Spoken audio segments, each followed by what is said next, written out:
Bahay para magkaroon na po ng kwarto. And ayun, sobrang salamat po kasi dahil po sa inyo nagkaroon kami ng ganitong bahay talaga. And ayun po, thank you din po sa tiwala na binigay niyo sa akin na alam mo yun, sobrang na-overwhelmed kasi ako kaya hindi ko na masabi yung iba. ayun, nagre-report naman din ako palagi kay Kuya Jojo about sa binibili. Nagbibigay din ako ng mga resibo about sa nangyayari dito. Lahat po talaga. Lahat po nakasulat. Lahat po ng resibo na pinipicturan ko and sinisend ko po sa kanya. As it, lahat ng binibigay niya po is napupunta po talaga dito sa bahay. Walang pisong napupunta sa ibang bagay. Dito lang po talaga siya. And since may resibo nga, ay na lang po yung magiging proof ko para ano ba to? Para ayun na lang yung magiging proof. Ayun yung proof ko sa lahat ng mga nabili. Talagang pinapalagyan ko siya ng resibo kahit maliit lang, kahit sa sabi natin kahit alambre lang pinibili, nilalagyan ko po talaga siya ng resibo. And ayoko din po kasing masira yung tiwala na binigay sa akin ni Kuya Jojo. Dahil sobrang laking sobrang laking tiwala yung binigay niya sa akin. Dahil ayun nga po, pinag-handle niya po ako ng ganito. And guys, nung una talaga nahihirapan ako kasi hindi ko pa alam, medyo nalilito pa ako. Ngayon, ano na siya, perfect na, kayang-kaya na So, ayun nga ulit.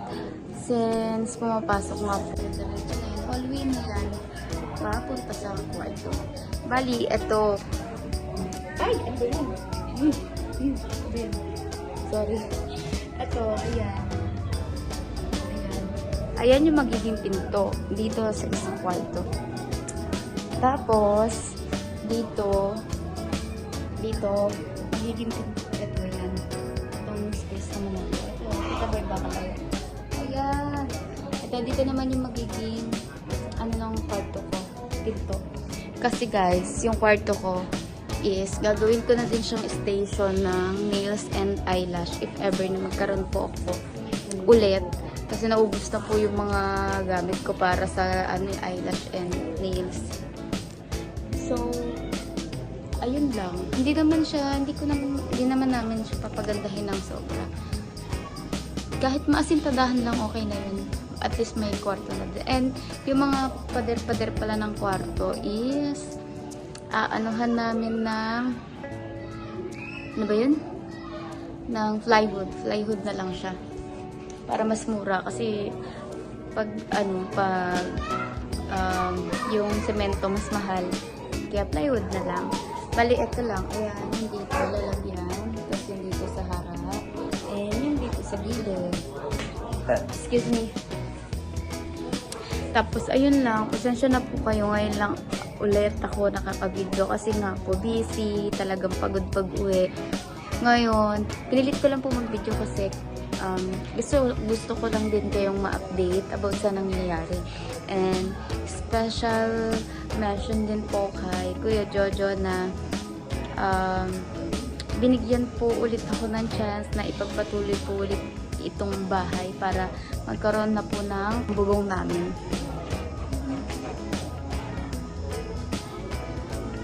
So, ayan. Medyo ilang bubong din kinailangan dyan kasi ang daming, ang laki. Sa baba kasi medyo maliit. Ngayon, dito sa taas, in-overlap na nila, tapos pantay na yung bawat kanto. Sa baba kasi hindi pantay. Iba talaga yung sukat sa baba. Maliit na patabi-tabi ni.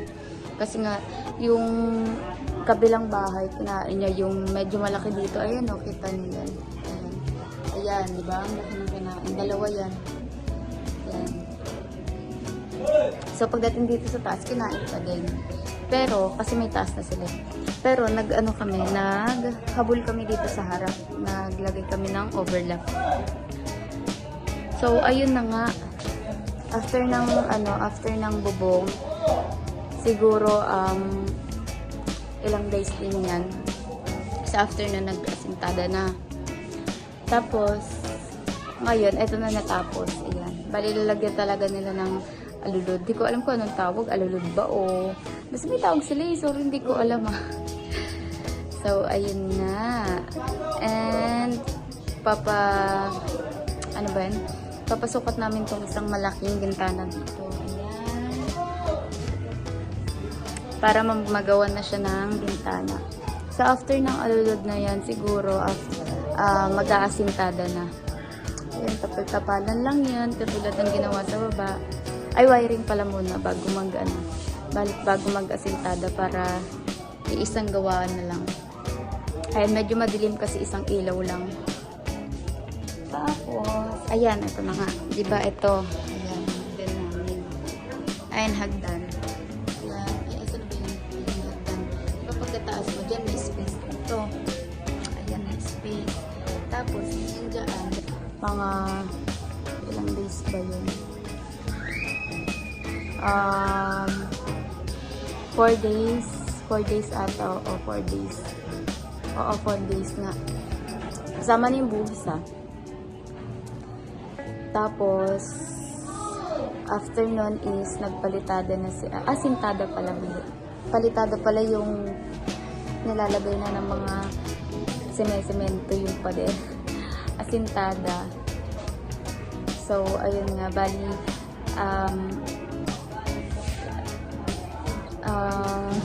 sorry, naloloading, pagod eh. So, ayun nga, bali, ano po, 2 bintana, yan, ayan. Ayan, bintanang isa. Ayan kasi yung para sa kwarto ko. Ito sa dulo kasi hati po yan. Hanggang dito. Ay, oo, hanggang dito. Ito yung babakal na yan. Ayan, hanggang dito yung kwarto ko. Oo, hanggang dyan na.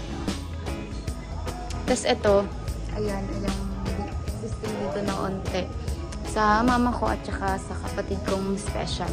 Bali, 2 kwarto. Tapos, ano ba, ayun, nag-asintada sila. And siguro inabot din ng ilang araw to kasi ang laki ng inasintadahan. Bali kasi nagbubong pala muna sila. Kasi nga maulan, kailangan na namin ng bubong. Kasi if ever na hindi, malalagyan yung bahay yung loob sa baba. Kaya napagdesisyonan po namin na lagyan muna siya ng bubong. So, ayan. Anong kulay yan? Wait, tignan natin kung anong kulay. Sorry, madilim. Aray!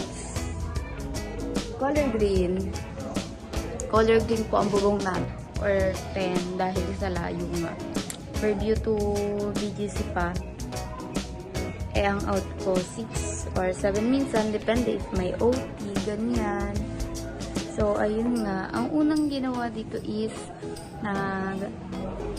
tayo muna sila ng mga poste since may mga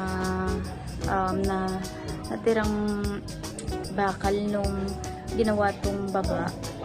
So, ayun na yung ibang ginamit para sa mga poste dito. And bumili po ulit kami ng mga ilang bakal para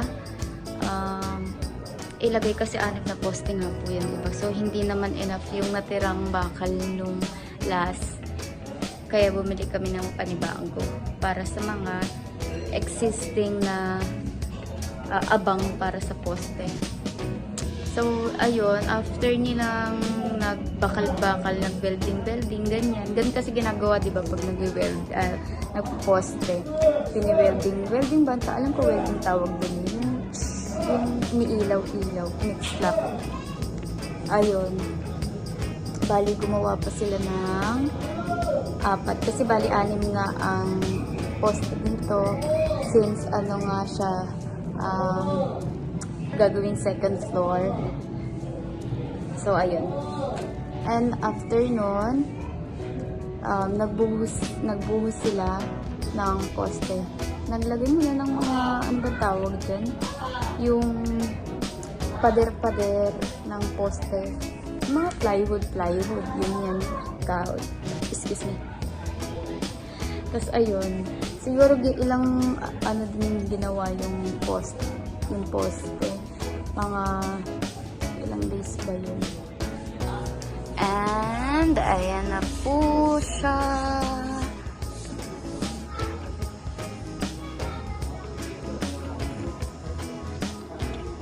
Ayan.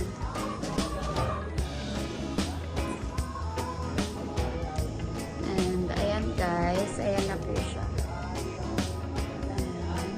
Bali, ang natapos ngayon is yung poste. Kasi nagbuhos sila kahapon. Ayan. Tapos inalis nila yung mga, ano ba ang tawag dyan? Yung mga nakalagay sa, mga pinangharang-harang sa mga poste. And, ayan. Kita nyo naman yung bubong is may isang hindi pa tapos. Kasi may kailangan pa silang gawin dyan. Kaya hindi pa nila nilalagyan. Pero may nakaabang naman na nabubong. Ayun o. Ayan. Bali, kompleto na yan. Tapos,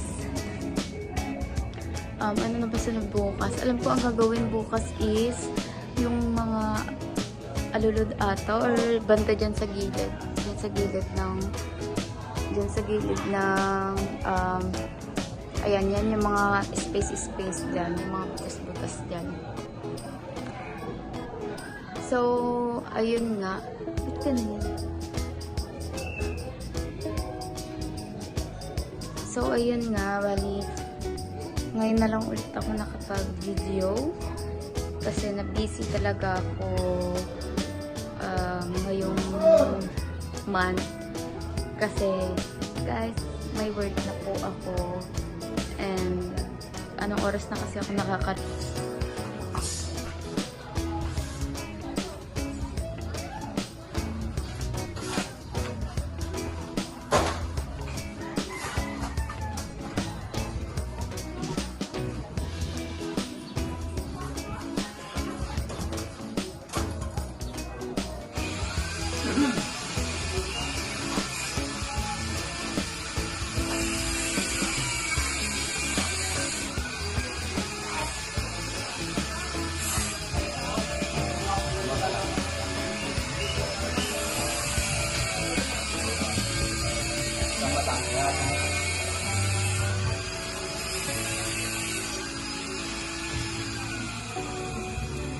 Ulang kasi yan, no?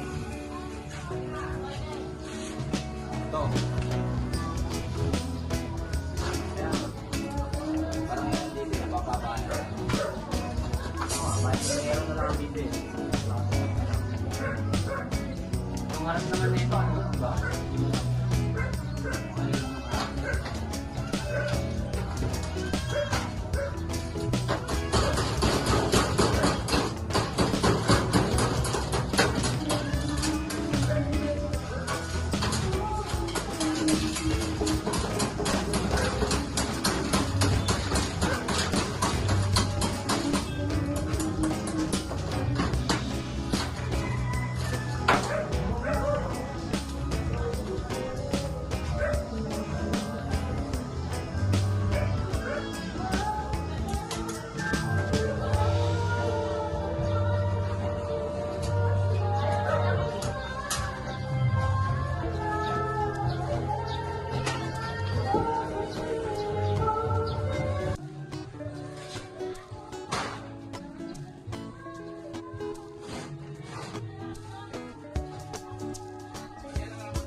itutur ko po kayo dito talaga yung may mga gamit na, yung maayos na, ganyan. So, ayun lang. Bye-bye!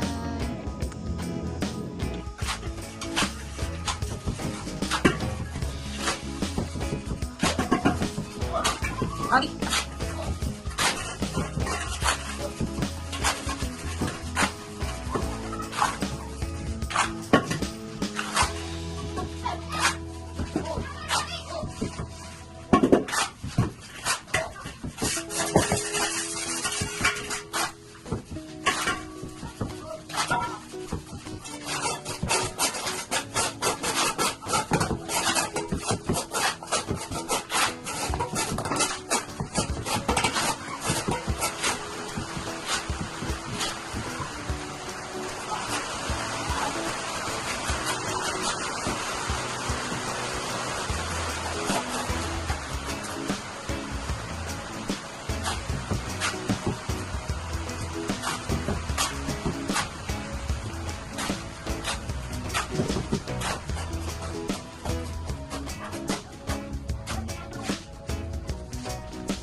Nakikot. Magaling daw. Teka, na naman.